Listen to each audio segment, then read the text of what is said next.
Perfect.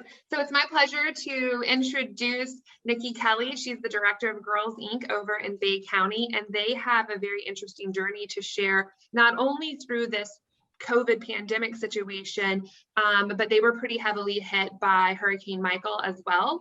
And so I believe that there's still some recovery efforts underway. As someone recently told me, it only takes a day for a hurricane to really devastate a community. It takes years to recover.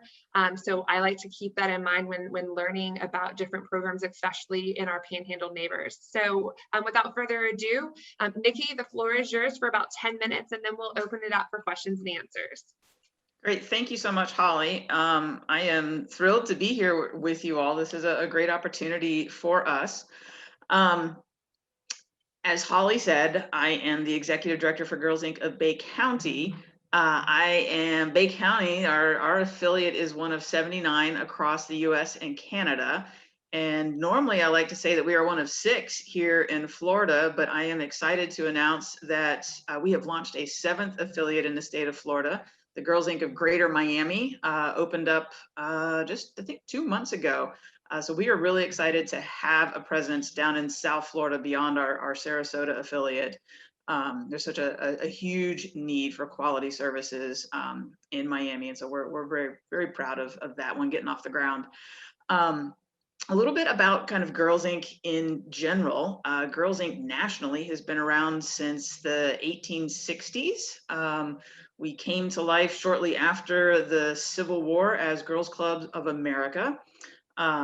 In the 1980s, when Boys Club decided to start serving girls, became Boys and Girls Club, we decided that instead of using donor funds on a long drawn out legal battle about naming rights, that we would use that opportunity to rebrand who we were and what our programs were all about.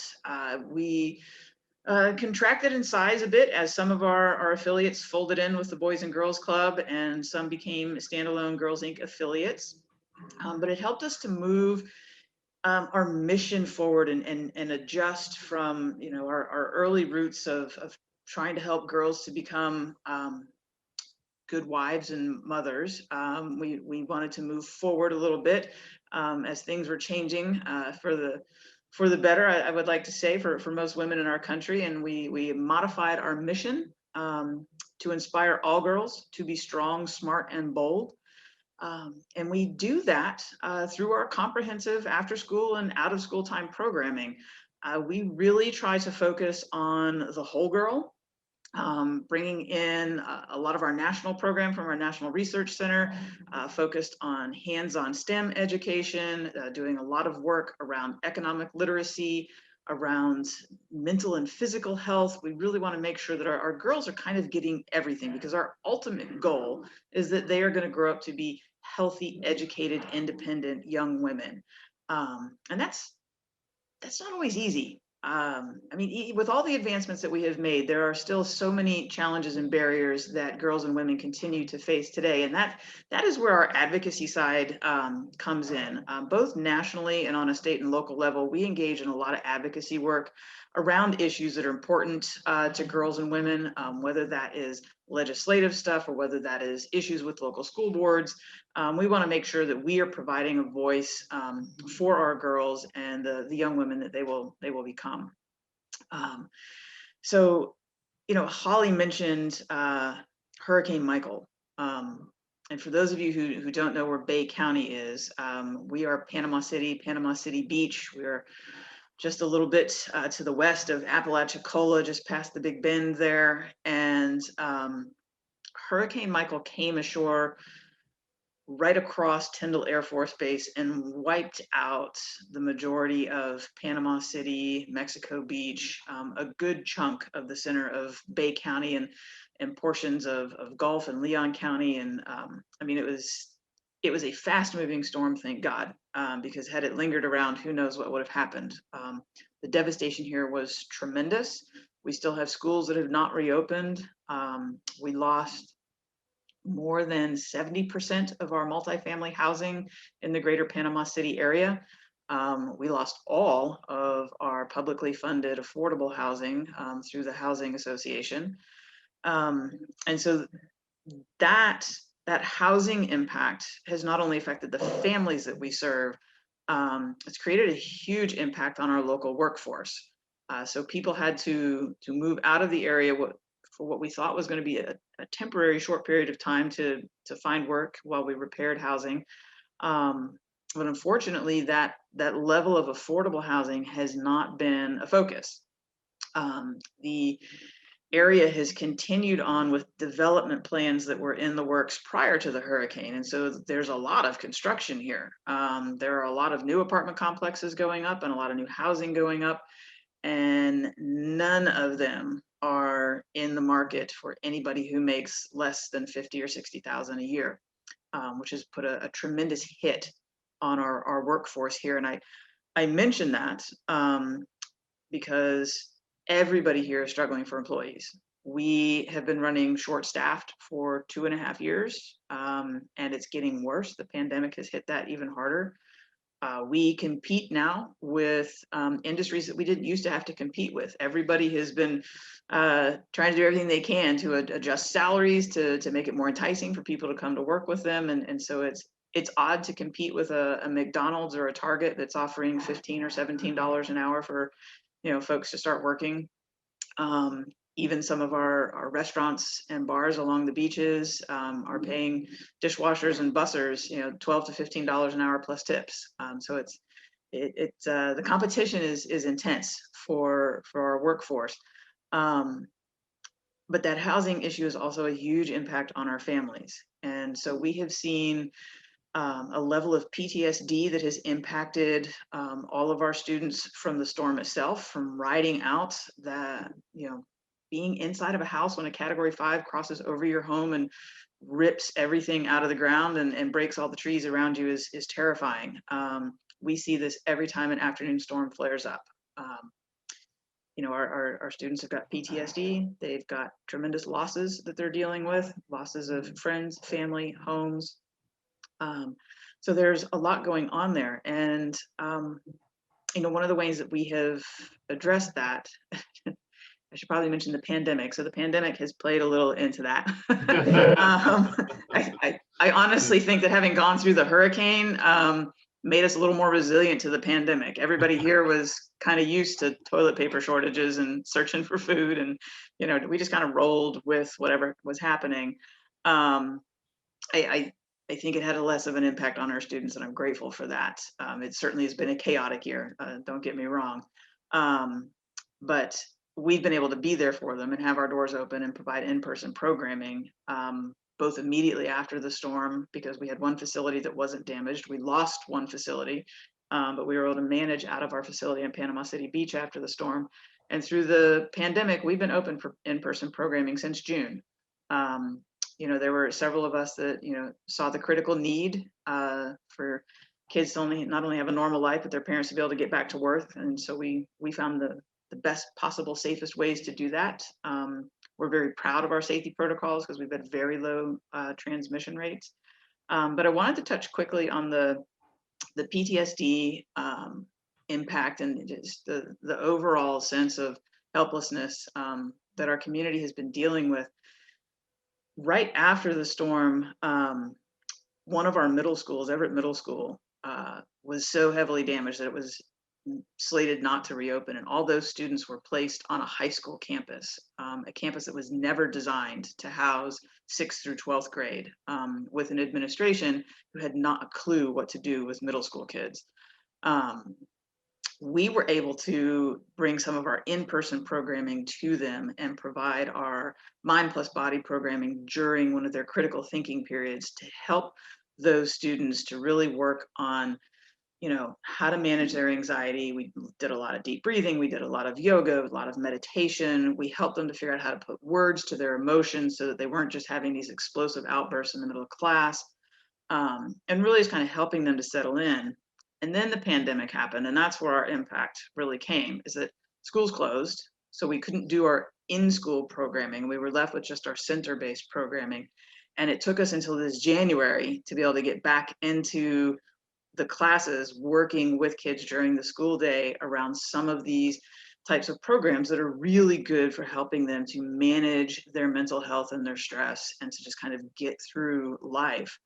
So we're excited to be able to have that going on again. One of the things that we're really hopeful for now that we're moving forward with vaccines and some people being able to unmask is that we are hopeful to be able to bring some of those programs to our other middle school populations during the school day, not just after school, but to kind of catch them, you know, when things are most critical and when they're having the biggest challenge, because it really seems to be helpful for them to have that in that setting, to have that little bit of a break, a place where they can go and just kind of let things out again, instead of it ending up in a fight in the hallway or an explosion with a teacher in a classroom.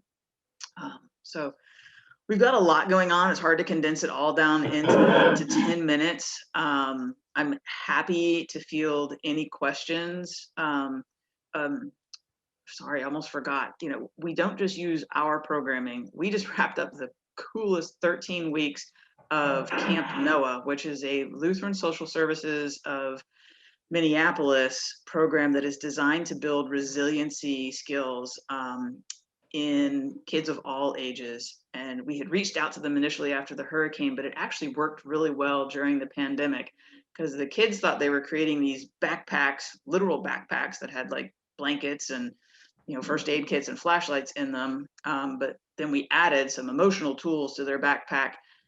They thought it was all about being prepared for the next storm. And what it really did was prepare them for anything that was coming their way, and again gave them multiple outlets for sharing their emotions and realizing, you know, some things aren't necessarily going to kill you even though it feels that way, and there's a way that you can, you know, bounce back and move forward and move through these things. Very, very cool program. Awesome partnership. The Red Cross was involved with some of the funding on that. So it's cool to be able to partner with bigger groups like that around some awesome curriculum. Thank you so much for sharing all of that. We really appreciate it.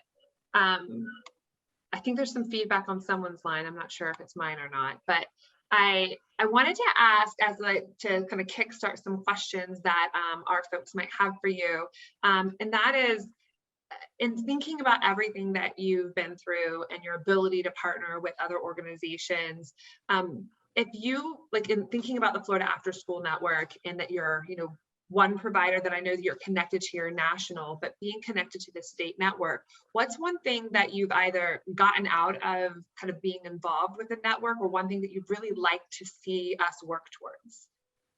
I think that the one thing that I personally have really gotten out of our connection with the network is just being more tuned into some of the legislative advocacy work that is going on and some of the bigger picture stuff around the state. You know, being over here in tiny little Panama City, we sometimes lose that perspective.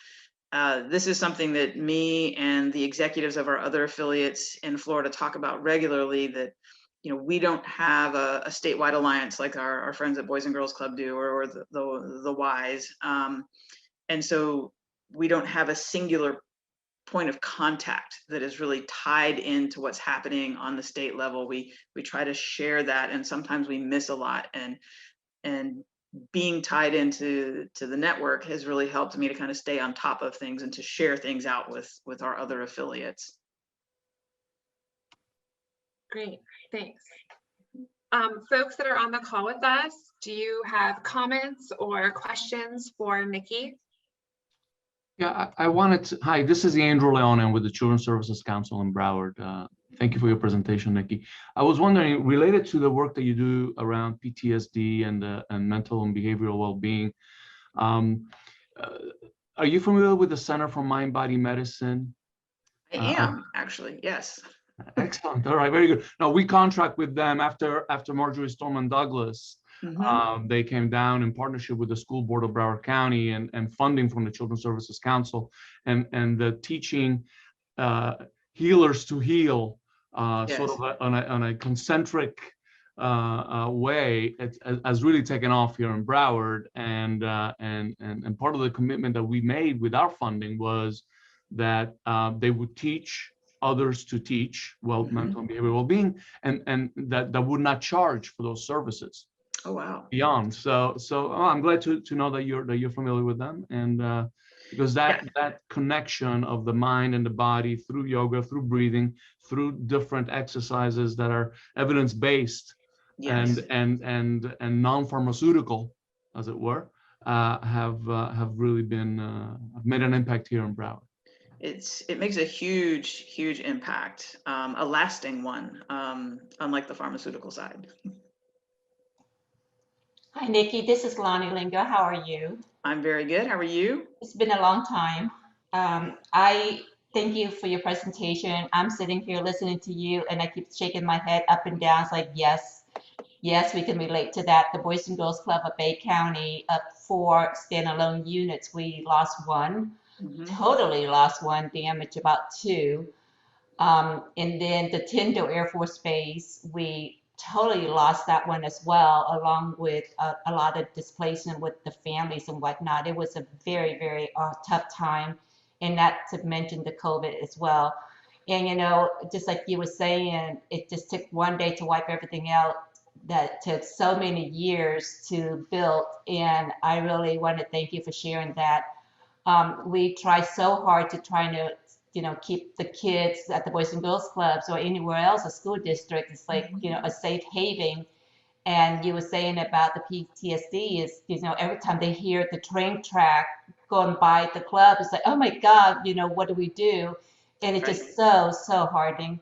All of us went down to there to help clean up, shortly after. And it's just not something that you thought you would see in the United States. It's almost looked like you just got done going to a war, more or less, and it's just devastating as can be. But we are trying to rebuild, and we are coming back, a little bit at a time, one day at a time, 1 year at a time, and I'm hoping you all will be too. Yeah, I am incredibly hopeful that we are going to be such a much stronger and an amazing city. There's so many opportunities that are going to come out of the rebuilding. It's just surviving the years that it will take. It took us more than 2 years to settle with our insurance company so we could demolish our damaged building, and we're still trying to finalize our project with FEMA so that we can rebuild it. So we're still looking at another 3 years to rebuild our building. It's so funny you say that, because my head is still going. I know you can't see me, but it's like, yep, yes. Yeah. And the insurance company acting like, no, there's no hurricane went through. I don't know what you're talking about. Yeah, exactly. The bureaucracy of just trying to do something right is just taking so long. Yes, and if there's one thing that I really learned through this whole process, it's that executives of organizations like ours, of any nonprofit really, need to spend a little time learning and better understanding disaster management and disaster preparedness at a whole different level than what we are used to. Well, thank you very much, Nikki. Mm-hmm.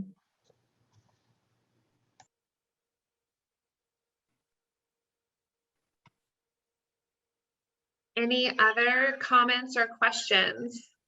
Good morning. I did want to share. Hey, Nikki, my name is Jessica Collins-Jones, and I work in the governor's office with my director, Zach Gibson. And unfortunately, he is on another call, so I'm sitting in for him.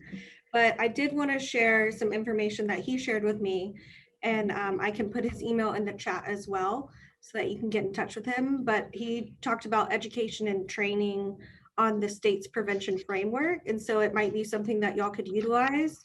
Mm-hmm. And also, training on trauma-informed care, ACEs, protective factors, service navigation, and then like how to support parent involvement. Because I'm sure, all the girls come with parents or families of some sort. Yes, they do.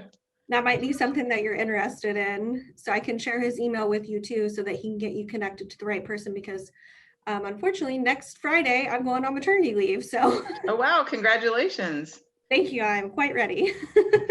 Awesome. Well, thank you so much. Yes, we would definitely be interested in that information. We were actually just talking in our larger network about the need for more trauma-informed training for our program staff. Yeah, absolutely. I'll shoot his email in the chat to you. Thank you. Mm-hmm.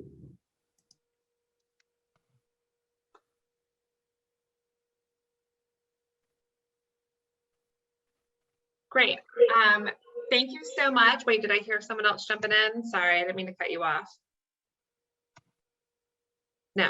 All right. Well, I want to say again, thank you for joining us, Nikki. And I want to encourage you, if you have the time, to stick around because we're about to kind of go through and everyone's able to share and introduce themselves so that you can help make some of those more stronger connections that we talked about. Before